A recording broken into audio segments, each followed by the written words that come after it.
ஞானானந்தமயம் தெய்வம் நிர்மலஸ்படிகாகிருதியும் ஆதாரம் சர்வ வித்யாநாமய கிரீவம் பாஸ்மகே. நேயர்கள் அனைவருக்கும் அஸ்ட்ரோ கேஎஸ் ஐயங்காரின் பணிவான நமஸ்காரங்கள். 17/11/2025 6/3/2026 வரலும் உண்டான காலகட்டத்தில், அதாவது கார்த்திகை மாதம் 1ஆம் தேதி விஸ்வாவசு வருஷம் பார்த்தலையானால் திங்கட்கிழமை சனி, அதாவது திங்கட்கிழமை பிரதோஷ காலம், சோமவார பிரதோஷ காலம், மிகவும் வசந்த காலம். அந்த காலகட்டத்தில் சனி பகவான் கும்பராசியில் பூரட்டாதி நட்சத்திரம் 1ஆம் பாதத்தில் வக்ர நிவர்த்தி அடைகிறார். சரி, முதல்ல சனி பகவானுக்கு ஒரு வணக்கங்களை தெரிவிச்சுக்கலாம். நீலாஞ்சன சமாபாசாம் ரவிபுத்திரம் ஜமாகிருஜம் சாயா மார்த்தாண்ட சம்போதம் தம் நமாமி சனேஸ்வரம். சனி பகவானை வணங்கிக் கொள்ளும். சனி பகவான் காரகத்துவம் அப்படின்னு சொல்லுவோமே, ஆனால் அவர் பொதுவாகவே சனி பகவானை ஆயுள் காரகன் அப்படின்னு ஜோதிட சாஸ்திரம் சொல்கிறது. ஆயுள் காரகன், அதை தவிர உங்களுடைய வேலை, அதை தவிர உங்களுடைய 10ஆம் இடம்னு சொல்லக்கூடிய பதவி, புகழ், அந்தஸ்து, கௌரவம், இது எல்லாத்துக்குமே அவர் தான் காரகத்துவத்தை கொடுக்குறார். அதை தவிர உங்களுடைய தொழில், ஜீவனம் அப்படின்னு சொல்லக்கூடியது, கடன், நோய்வாய்ப்படுதல், அதை தவிர ஹாஸ்பிட்டலில் போய் அட்மிட் ஆகிறது, அசிங்கப்படுறது, அடுத்தவாகிட்ட அவமானப்படுறது, முடிஞ்ச வரலும் மறைஞ்சி வாழக்கூடிய காலகட்டம். இது எல்லாம் இருந்தாலும் ஒரு பக்கம் பார்த்தோம்னா சனீஸ்வரனால் போராளி குணம் வரும். உங்கள் பின்னாடி மக்களுடைய செல்வாக்கு அதிகமாகும். சனி பகவான் எப்பொழுதுமே சனி கொடுக்கணும்னு நினைச்சா யாராலையும் தடுக்க முடியாது. சனி பகவானுடைய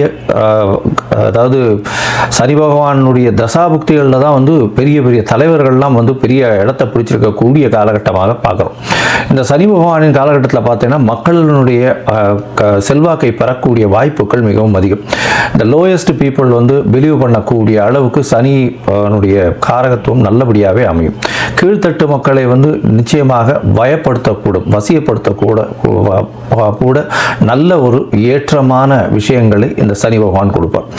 போராளி குணம் இருக்கும். எந்த ஒரு விஷயத்திலையும் நேர்மை தன்மையை எடுத்து வெளியே கொண்டு வருவார்.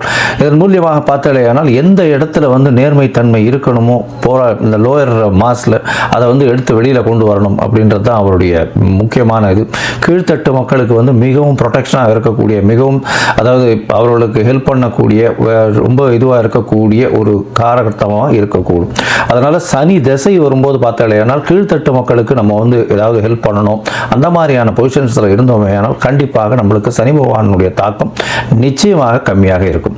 சரி, இப்போ சனி பகவான் அப்படின்னு சொல்லும்போது மகர கும்ப 2 ராசிக்கும் அவரே அதிபதி. 10, 11ஆம் வீடு, 10ஆம் இடம் அப்படின்னு சொல்லக்கூடிய இடம் அப்படின்றது உங்களுடைய ஜீவனஸ்தானம், ஜீவனம், ஆயுள், இது ரெண்டுத்துக்கும் காரகத்துவம் வச்சு இருக்கக்கூடியவர் சனி.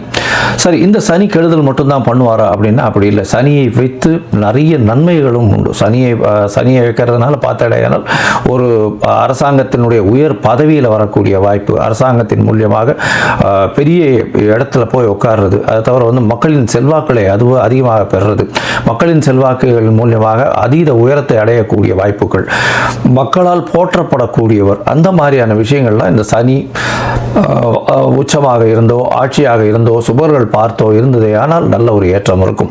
போராளி குணம் அதிகமாக இருக்கும். சனி ஆட்சி உச்சம் பெற்றால் பொதுவாகவே போராளி குணம் அதிகமாக இருக்கும். சரி, இந்த சனி எந்தெந்த விஷயத்தை பார்க்கலாம் அப்படின்னா, அதாவது எலும்பு சம்பந்தமான பிரச்சனைகள், அது தவிர சிறுநீரக பிரச்சனை, அதாவது கழிவு உபாதைகள் வரக்கூடிய பிரச்சனைகள், அதாவது கழிவு பாதைகள் வரக்கூடிய உபாதைகள், கிட்னி ப்ராப்ளம், அது தவிர இந்த ஸ்டூல்ஸ் பாஸ் ஆகக்கூடிய பிரச்சனைகள், இதெல்லாம் சனியினுடைய முக்கியமான பிரச்சனைகளாக கருதப்படுறது. அது தவிர பார்த்தோம்னா எலும்பு தேய்மானங்கள், அதை சனியினுடைய பிரச்சனையாக சொல்லக்கூடியது. ஏன்னா சனி மிகவும் முக்கியமான கிரகம். சரி, இந்த சனி பகவான் எந்தெந்த காலகட்டத்தில் யார் யாருக்கு இது பண்ணுவார் அப்படின்னு பார்க்கும்பொழுது, சனி பகவான் ஆட்சி உச்சம் பெற்றிருந்தால், சுவர்களின் பார்வையோடு இருந்தால் மிகவும் நல்லது. பொதுவாகவே சோம்பல் குணம் கொண்டவர்கள் இந்த சனி பகவானின் லக்னத்தில் சனி இருந்து சனி பகவானுடைய ஆட்சியில் இருக்கிறவங்களுக்கெல்லாம் கொஞ்சம் சோம்பேறித்தனம் அதிகமாக இருக்கும். பேச்சில் வன்மை அப்படின்றதெல்லாம் பார்த்தீங்கன்னா ரொம்ப அதிகமாக இருக்கும். பேச்சின் மூலியமாகவே பிரபல்யமாகக்கூடியவர்களாகவும் இருப்பார்கள். சட்டம் ஒழுங்குகள் எல்லாம் பார்த்தீங்கன்னா இவங்க சனி பகவான் ஆட்சி உச்சம் பெற்றவங்களுடைய பங்கு மிகவும் அதிகமாக இருக்கும்.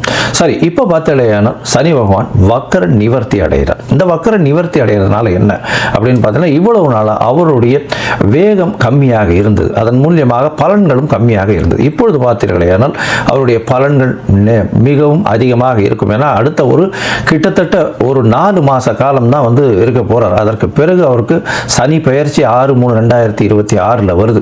அதாவது கும்பத்திலிருந்து மீனத்துக்கு போகிறார். இந்த காலகட்டம் வரை வந்து அவருடைய வேகமான வழக்கமான பலன்களை யார் யாருக்கு எது சரியோ அந்த சரியான பலன்களை கொடுப்பார். ஏன்னா சனி பகவான் மேஷத்தில் நீச்சமாகவும் துலாத்தில் உச்சமாகவும் இருக்கக்கூடிய கிரகம். துலாத்தில் உச்சமாக இருக்குது அப்படின்னா துலாத்துக்கு என்ன அப்படின்னா அளவுகோல் வச்சுருப்பாங்க. அது வந்து ரெண்டுமே ஈக்குவலாக இருக்கும். துலாம் அப்படின்னா வந்து தராசு வைக்கிறதுனால ரெண்டுமே ஈக்குவலாக இருக்கக்கூடிய ஒரு ராசி. அதனால் வந்து உங்களுடைய நல்லது கெட்டது எந்த ஒரு விஷயத்திற்கும் இதற்கு அது எடுத்துக்கொண்டு கழிச்சு கொண்டு அந்த மாதிரி எல்லாம் இல்லாமல் நல்லதுக்கு நல்லதை கொடுக்கறதும் கெட்டதுக்கு கெட்டதை கொடுக்கறதும் சனியினுடைய வேலை. அதனால் சனி பகவானை பொறுத்தவரை நீங்கள் செய்த நன்மை, நீங்கள் செய்த தர்மம், அது எல்லாத்துக்கும் உண்டான நிச்சயமான பலன்கள் கண்டிப்பாக கொடுப்பார். யார் யாருக்கெல்லாம் 7.5 சனி, அஷ்டம சனி, அர்த்தாஷ்டம சனி இதெல்லாம் இருக்கோ அந்த காலகட்டங்களில் நிச்சயமாகவே அவர் கொடுப்பார். இந்த காலகட்டங்களை தாண்டி வந்தவங்களுக்கு அதனுடைய பிரச்சனைகள் என்ன, அது எப்படி எப்படிலாம் மாற்றங்களை உங்கள் வாழ்வில் கொடுத்தது அப்படின்றது உங்களுக்கு நல்லாவே தெரியும். சரி, இப்போ சனி பகவானுக்கு உண்டான எளிய பரிகாரம் என்ன? ஒருவேளை சனி பகவான் உங்களுடைய ராசிக்கு நல்லபடியாக இல்லை அப்படின்னா என்ன எளிய பரிகாரம் அப்படின்னு பார்த்தோம்னா, அருகில் இருக்கக்கூடிய பிள்ளையார் கோவிலில் போய் உங்களால் முடிஞ்சது தயிர் சாதம் விநியோகம் பண்ணுங்க. அதாவது சனிக்கிழமை அன்னைக்கு காகத்துக்கு சுடசாதம் வைங்க. குளிச்சுட்டு பெருமாளை காமிச்சிட்டு அதுக்கப்புறம் சுடசாதம் காகத்துக்கு வைங்க. அது தவிர சனிக்கிழமை எள்ளு விளக்கு போடுங்க. யாருக்கு? சனி பகவானுக்கு எள்ளு விளக்கு போடுங்க. ஒரு 8 எள்ளு விளக்காவது போடுறது ரொம்பவும் முக்கியம்.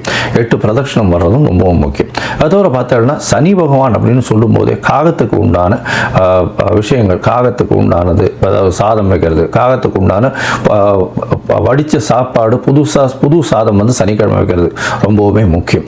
அது தவிர தோல் சம்பந்தப்பட்ட, இரும்பு சம்பந்தப்பட்ட தானங்கள் கொடுங்க உங்களால் முடிஞ்சது. அது தவிர முடவன் கிரகம்னு சொல்லக்கூடியதுனால கால் உடைந்த, கால் இது இல்லாமல் பேரலைஸ் ஆகிருக்கிறவா, கால் ஊனமுற்றவர்கள், அவர்களுக்கு உங்களால் முடிஞ்ச அளவுக்கு எந்த அளவு ஹெல்ப் பண்ணுறதுனாலும் பண்ணுங்க. சாப்பாடு பணம் மட்டும் கொடுக்காதீங்க. ஏன்னா இந்த காரகத்துவத்துக்கு நீங்கள் தானம் கொடுக்க வேண்டியதுன்னு பார்த்தேன்னா நல்லெண்ணெய் கொடுக்கலாம், தயிர் சாதம் கொடுக்கலாம், கருப்பு துணி கொடுக்கலாம். அதை தவிர பார்த்தாலேனால் எள்ளு கொடுக்கலாம். அதை தவிர உங்களால் முடிஞ்சது தோல் சம்பந்தப்பட்ட விஷயங்கள், அதாவது தோல்னா இந்த leather shoes, sock, leather purse, இந்த மாதிரியான விஷயங்கள் கொடுக்கலாம். லெதர் பேக் கொடுக்கலாம், லெதர் கோட் கொடுக்கலாம், லெதர் க்ளவுஸ் கொடுக்கலாம். அதை தவிர வந்து இரும்பு சம்பந்தப்பட்ட விஷயங்கள், அதாவது உடல் உழைப்பை நம்பி இருக்கிறவர்கள், அதாவது வீடு இருக்கிறவர்கள், அதை தவிர வந்து இப்போ அந்த சுவேஜ், இந்த மாதிரியான விஷயங்கள், கீழ்த்தட்டு வேலைகள் செய்பவர்கள், அவர்களுக்கெல்லாம் உங்களால் முடிஞ்சது ஷூஸ் வந்து வாங்கி கொடுக்கலாம். இரும்பு சம்பந்தப்பட்ட அந்த பாண்டு, மம்முட்டி, அந்த மாதிரியான விஷயங்கள் வாங்கி கொடுக்கறதன் மூலியமாக சனி பகவானுக்கு செய்யக்கூடிய பிரீத்தியாக இது எடுத்துக்கொள்ளப்படும். இரும்பு சம்பந்தப்பட்ட இந்த இரும்புன்னா ஆணி, அந்த மாதிரி சுத்தி, உளி, இதெல்லாம் வாங்கி தானமாக சனிக்கிழமை கொடுக்கலாம். நல்லெண்ணெய் தானமாக வாங்கி சனிக்கிழமை கொடுக்கலாம். சரி, இந்த காலகட்டத்தில் உங்களுக்கு என்னென்ன விஷயங்கள் நடக்கும் அப்படின்னா, சனி பகவான் கும்பராசியில் இருக்கார். கும்பராசியிலிருந்து அவருடைய பார்வை அப்படின்னு சொல்லக்கூடியது சமசப்தம பார்வை அப்படின்னு சொல்லக்கூடியது சிம்மத்தில் விழும். அதாவது 7ஆம் இடம். 7ஆம் இடம் எல்லா கிரகங்களுக்குமே உண்டு. அதை தவிர வந்து பார்த்தீங்கன்னா அதீதமான பார்வைன்னு சொல்லக்கூடியது 3ஆம் இடம் மற்றும் 10ஆம் இடம். இது வந்து சனி பகவானுக்கு உண்டான விசேஷ பார்வைகள். 3ஆம் இடம்னு சொல்லக்கூடியது மேஷத்தையும், 10ஆம் இடம்னு சொல்லக்கூடியது விருச்சிகத்தையும் சனி பகவான் பார்க்கிறார். இந்த காலகட்டத்தில் சனி பகவானின் பார்வையில் படக்கூடிய ராசிகளுக்கும் சிறு சிறு பிரச்சனைகளும் கண்டங்களும் வரக்கூடிய வாய்ப்புகள் மிகவும் அதிகம். சரி, இந்த காலகட்டத்தில் சனி பகவானுக்கு உண்டான எளிய, அதாவது காயத்ரி மந்திரம்னு சொல்லக்கூடியது ஓம் சனேஸ்வராய வித்மஹே சாயா புத்ராய தேமிஹி தன்னோ சனேஸ்வர பிரசோதயாத்து அப்படின்றத ஒரு 8 தரம் ஒரு நாளைக்கும் சொல்லிட்டு வாங்க. நான் என்னுடைய யூடியூப் சேனல்லையும் வந்து அதை லிங்க் போடுறேன், பாருங்க. அதை பார்த்து 8 தரம் சொல்லுவாங்க. உங்களுக்கு வரக்கூடிய பிரச்சனைகள் எல்லாமே சூரியனை கண்ட பனி போல நிச்சயமாக கரைந்து போகும். சரி, இப்போ மேஷம் முதல் மீனம் வரை ஒரு ராசியாக சனி பகவானுடைய பெயர்ச்சி, அதாவது வக்ர நிவர்த்தி எந்த மாதிரியான மாற்றத்தை கொடுக்கும் அப்படின்றத பார்ப்போம்.